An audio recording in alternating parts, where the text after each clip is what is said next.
Alright, lads, so the Heat and Fire summoned, 1,000-Year Blood War, around 12, I believe is the number. So, they're coming back, and they're coming back very quick. Like, they were only here, what, 2 months ago?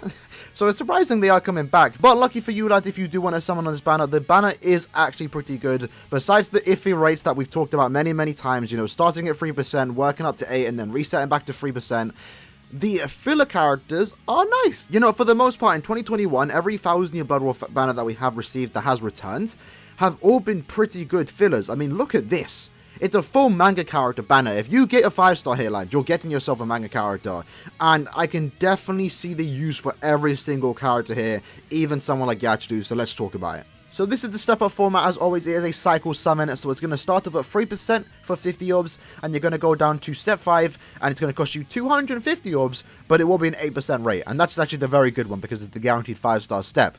Now, what I do recommend everyone doing, as always, you should do this without even batting an eye, do the first multi. It's 50 orbs, even though it's 3%, it's still 50 orbs at the end of the day. It's a bargain, right? Especially if you get a 5-star, especially if you get a 5-star. Now, if you are someone that's thinking about doing the second step, at that point, I would recommend just firming the full rotation, right? I don't recommend doing the second step unless you're feeling really, really lucky, because again, it's also 3%. What I'm going to do is do the first multi. If I do any more multis after that, I'm firming it all the way to step 5 just to try and get some of these characters right here. Now, one good thing about the banner is obviously the guaranteed 5-star steps. It's only going to cost you 900 orbs to get to the guaranteed 5-star, and it does come at 8% rate. So normally, from my experience, these first 3 multis, the 1, 6, 11, 16, 21, and 26, 2, 7, 12, 17, 22, and 27, and 3, 8, 13, 18, 23, and 28. Those multis are unfortunately normally 4 stars.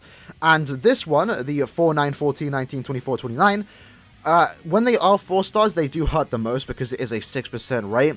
And then the guaranteed 5-star step, which does have an 8% rate, mind you, this is the one where you want to get lucky in, right? Normally, you walk away with 2 or 3 5-stars, but there have been a few times where I've done this step and I get just the guaranteed 5-star, and that's the one that hurts the most, when you don't walk away with a single 5-star outside the guaranteed 5-star from that 5th step. But like I said, the rate wise, it's okay. It's okay. It averages out with the amount of like orbs that you are spending for the 5 stars you are getting. It does average out to like a normal banner. It does seem bad because you might be getting more multis because you're spending less, and you might be getting shafted more often, especially on these free multis right here. But it does average out to be a pretty decent banner rate wise, right? If that kind of makes sense. That being said, let's talk about the characters. So Yamamoto is the first character we're talking about. This character is not bad. Now, unfortunately for him, right, he came out and he was one of the first characters to have the innate skills. I believe he might have been the first character to have innate skills. I can't really remember too much, but what he does have is read and no affiliation dodges, and someone can correct me on this.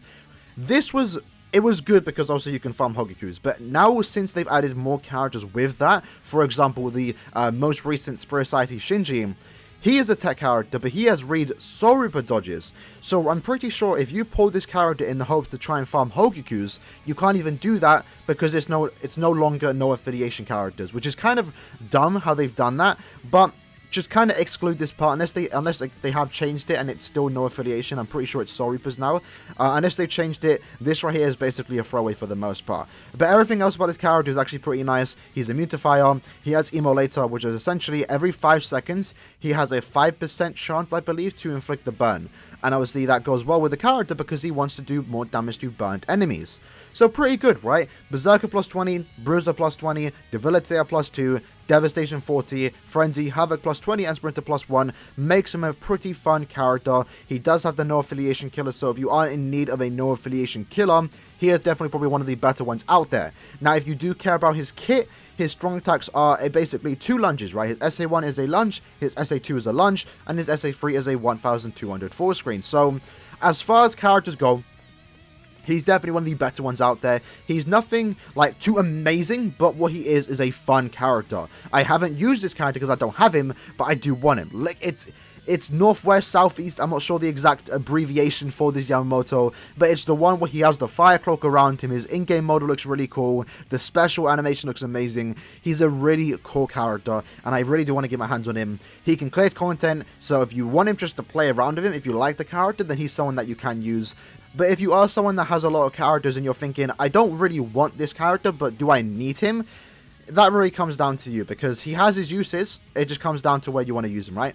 After that, we have Chojiro, who is a pretty good character that, like, no one talks about. Like, honestly, ever since his release, I think he's one of the most least talked about characters. No one talks about him for how good he actually is. And then also, in addition to that, no one uses him because, I guess, of how they made him. So he's one of those characters where he has the perfect strong attacks, 3000 length beam, SA1, 960 SA2, 1200 full screen SA3. He has paralysis and everything. He has extra damage to paralyzed enemies. He has debilitate. He has everything you want in a character that makes him OP, right? But just no one talks about him. That's just how it is.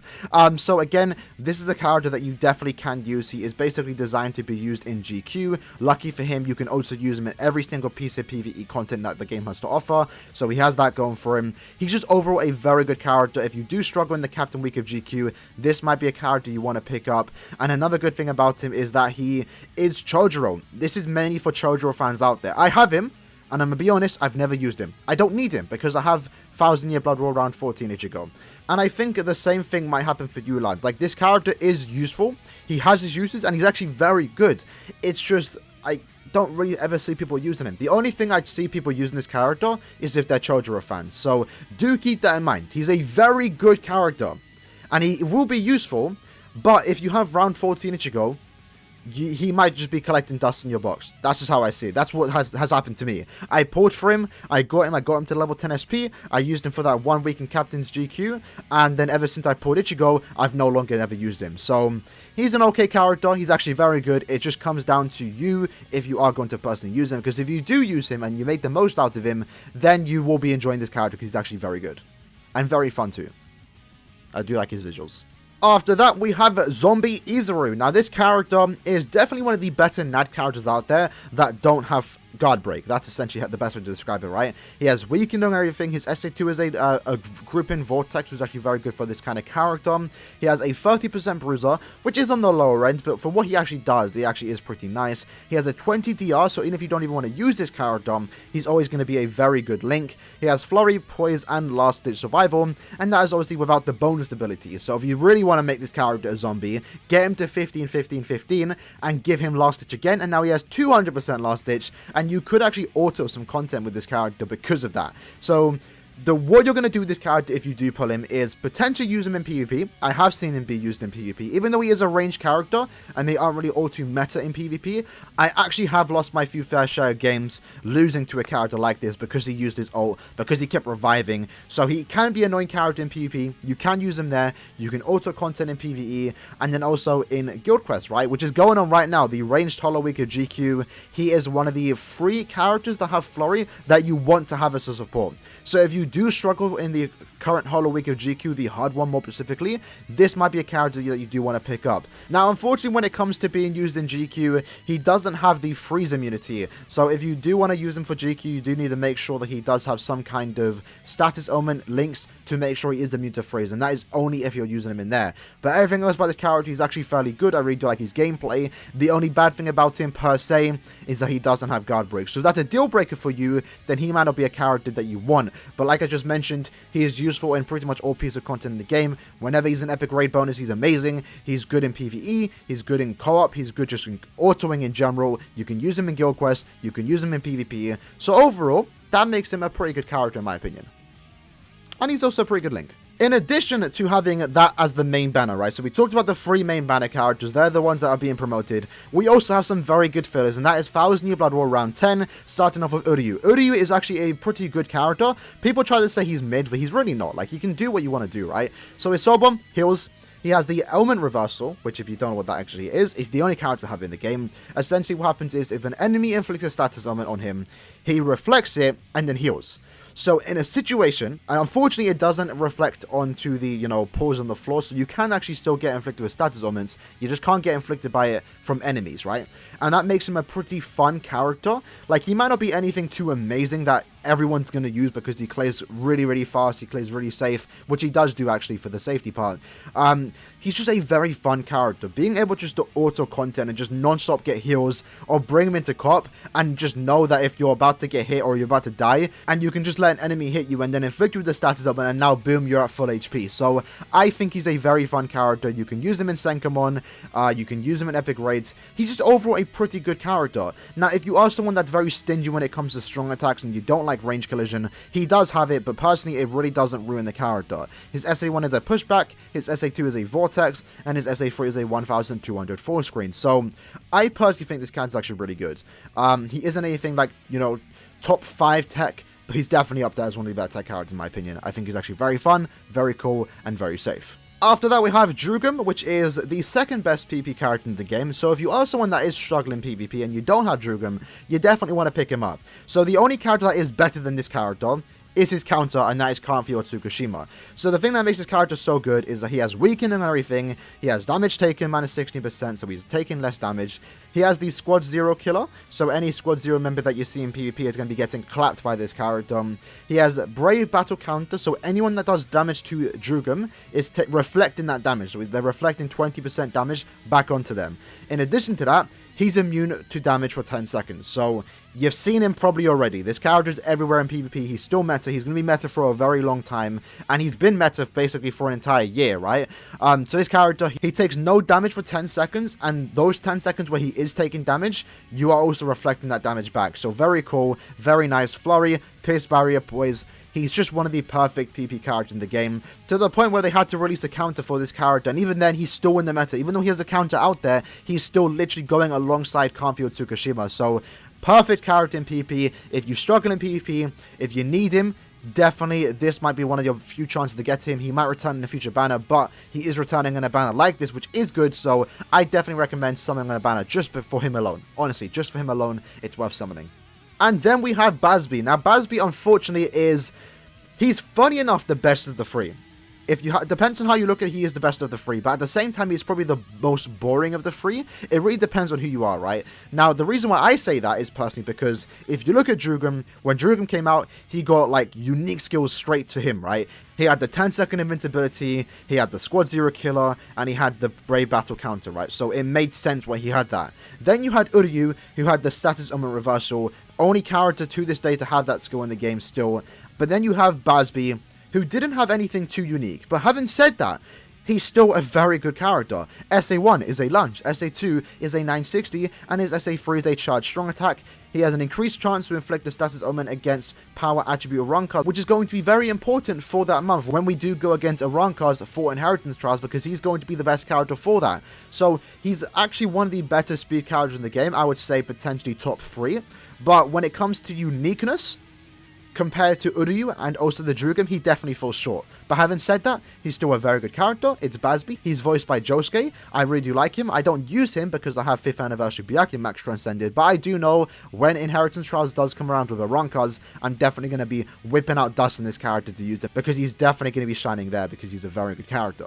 Then we have the second round of 1000 Year Blood War on this banner too, as the last couple fillers. Now, these characters are more so collectibles. You might probably never use them, but as old as this character is, she was basically like the most OP character on her release, if you didn't actually know that. She completely changed the game for what she actually did. She autoed content where autoing was actually fairly hard. Now, almost every character can auto thanks to Transcend and stuff like that, but back in the day, not every character could auto cop. This is one of the few characters that could when she dropped into the game, right? Now, her main use is to auto content, right? That's what she does. Unfortunately, she's not the best at doing that anymore. There's way better characters out there. Characters that have Guard Break are significantly better, even while even having Killer or Attribute Advantage. So one of the few places where you're actually going to see this character be used is in PvP. Still to this day, people are actually using her because she has the heal, she has the medic skill, she still has poise, she has flurry, and she is going to be getting her resurrection. I don't want to say sometime soon, but she is eventually going to get it, potentially within the next 2 years, depending on how slow Caleb want to take to resurrect these characters. She has a heal on her soul bomb, she also has an instant kill. So the only way I would see you actually using her in PvP is if, one, you're in a low league and you just have her there, you can use her. But if you have a max transcended, you can definitely still use her. Again, going back to the Izuru, I've lost, and I have like pretty much one of the better teams in PvP. I have the Tsukushima, I have the Drugum, and I have a max transcended Chad, and I still lose to teams that include this Yachiru because of how tanky they can make her. So she's actually pretty good, and when she gets her resurrection, she's going to get even better, but she is a character, in my opinion, that requires dupes to make useful. If you only have a 1-5, you're not really going to use it in the higher leagues. You might have someone playing around with her, but they're significantly better characters than that. So the last thing she's hoping for is to get a good resurrection, or you're going to rely on getting dupes for her, because that's what's going to make her good. After that, we have Bankai Kenpachi. Now, this character, when he gets resurrected, again, it's worth mentioning, right? When he gets resurrected, he's actually going to get a fairly good upgrade, because as you can see right here, he only has 5 skills, so he very well could pick up Havoc and Berserker. And he already has 20% strong attack damage, and if he gets recharge on his second soul trait, that is going to be perfect. He might very well become one of the better main characters in the game just because of that. At the same time, though, he could actually just pick up Sprinter +1, which honestly, I don't want him to pick up, because this whole thing about this character, if you don't know, is that he doesn't have Sprinter +1. So playing with him was just a headache, because you just had to flash step so many times, and flash stepping with only one flash step available is just not fun. But everything else about this character is actually pretty good. He doesn't have any stats onwards, unfortunately, but he does have a Lunge SA1, a Lunge SA2, a 1000 full screen SA3, and then he does transform in his Soul Bomb into his Bankai form. So he was cool. He was a very fun character for like the first half an hour, but then when you had to flash step around with him, it got very annoying. It got to the point where people were putting on the speed stick just to make it so he can run faster, because you don't want to flash step with this character. Now, thanks to the bonus abilities, you can give him flash step, you can even give him long stride, so you can make him better. So even now, pre-resurrection, if you actually get him and you want to use him because you're a big fan of Kenpachi, you can do that, and you can make him very good just by giving him Sprinter. So do keep that in mind, right? The resurrection can save him, it can make him even better, it can make him OP, but at the same time, if you want to invest into him to get him to 15, 15, 15 link slots, you can give him that Sprinter +1, and you can make him perfectly playable, comparable to other characters personally. But he is still waiting for that resurrection to, you know, push him above the line to make him an even better character. And then we have Yeshu. Now, I'm really disappointed in this character, you know. Like, she came out, and keep in mind, when she came out, right, this was during the first 14 manga characters. For the first 4 rounds of manga characters, we were limited on how many characters we were getting. So when she came out, she completely flipped up the community, because no one was expecting her, of all characters, to get a manga character when we only had a limited set of 14 characters. So when she came out, it was a surprise. I was actually very happy for her to get a character, because it's Yeshu, right? A good Yeshu. Never thought I'd see that come in. But then they completely just shafted her. You know, when we saw 1000 Year Blood War and how bad he was, it was disappointing. And then they somehow made it worse by releasing a character like this. Now, she has gotten better over the months and the years, and then she also got worse, and now she has the opportunity again to get better. So let me explain myself on what I mean by that, right? So when she came out, she had an Espada Killer. That was not useful whatsoever. She had Bombardment. Again, it wasn't really that useful. Weak in defense too. It was okay. She just didn't have Frenzy. And that was the biggest problem with this character. She doesn't have Frenzy, so her DPS is just not that good.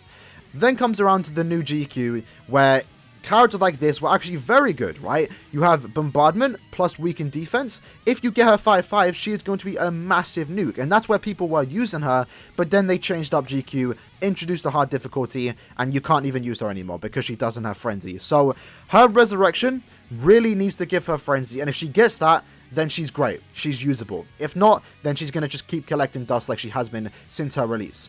On the bright side, she is a 14 recharge, so if I'm being honest, lads, if you pull this character, you're not going to use her. The only use she's going to get out is being a 14 recharge, and that's still pretty good, so can't complain about that. And eventually, when she does get her resurrection, hopefully she gets a good second soul trait, because that would actually be very good. And for the character itself, because I am a fan of this character, I do hope she picks up Frenzy, because if she does, that's going to be very good. But with that said, lads, that was the video breaking down every character in the banner. Don't normally go too in-depth on characters like this. Normally, I just talk about the banner and just give you a brief understanding if you should summon or not. But in this case, every character, I think, is actually individually worth talking about. So hopefully the video wasn't too long. I will try and shorten it down a bit so, you know, it's only like under 20 minutes. But yeah, overall, lads, I do think the banner is a pretty good banner to summon on, especially if you are missing the characters. For me, I actually am missing Yamamoto. I'm missing the Izuru. And that's it. But I do want dupes of pretty much everyone here. Even Banken, even Yeshu. I want everyone duped out here. So it's a good banner. It just comes down to if you want to summon on it. And I do recommend summoning on it. But it comes down to what your priorities are. Do you want these characters? Do you need them? If you do, then it might be worth throwing a couple multis. Maybe go to step 5. Test your luck. If you have no one in this banner, definitely summon. I'll say that right now. If you don't have Jugum and you don't have anyone in the banner, it's probably worth summoning on. That being said, lads, that was the video. Hope you guys did enjoy it. My voice is starting to go. And I'll see you guys in the next one. Peace. Yeah, to be fair, you might yeah, have light work, bro. He's dead.